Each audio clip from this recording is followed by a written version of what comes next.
Okay, so for this problem, a person stands in an elevator. The total mass of the person and the elevator is 800 kilograms. And then this elevator is accelerating upward at 2 meters per second squared. Okay, so the question is asking us, what is the tension in the cable? So what's this over here, the tension in the cable? Okay, so to begin with, we would often do this by doing a free body diagram. So we have the elevator here. Just draw a small square.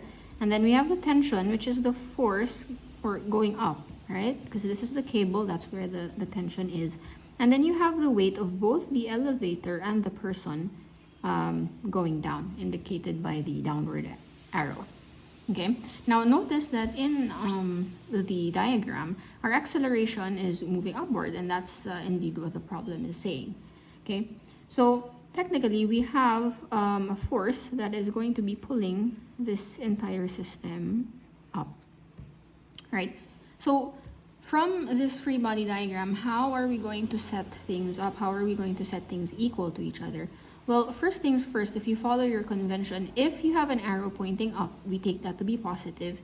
If you have an arrow pointing downwards, we take that to be negative. Hence, in this setup, we can say that the force, okay, overall force here is assumed to be positive, is actually going to equal the difference in your tension minus the weight of the lift and the person. So that's going to look like this. All right. So this is our starting point here, at least in terms of the equation. Right now, what else do we know? We do know that F is equal to ma, right, by Newton's second law. So below that, I can just remind myself that F is equal to ma.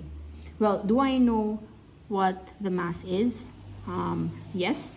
Do I know what the acceleration is? Yes, I also know that. According to the problem, the total mass of the person and the elevator is 800. Therefore, this mass here can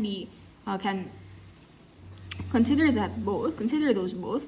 Therefore, this is going to be 800 and then multiplied by the acceleration provided 2, okay, which is 2.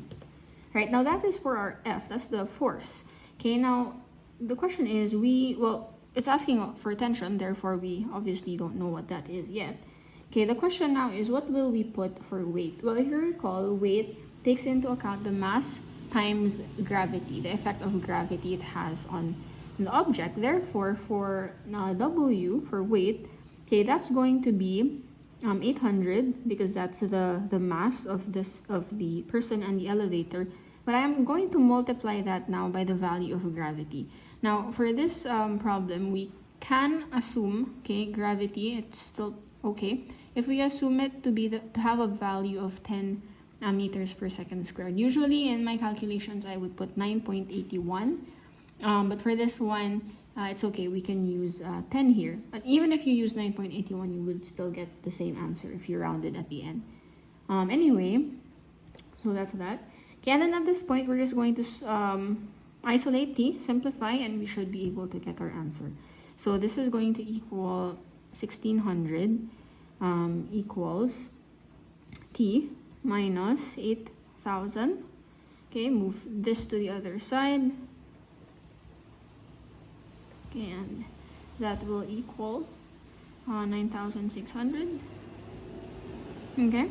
Well, obviously 9,600 is not in any of our choices, but if you notice, the answers are in kilonewtons. Therefore, to do that, I will just move my decimal place back 1, 2, 3 times, and I will have 9.6 kilonewtons. So this would have been just newtons, like that.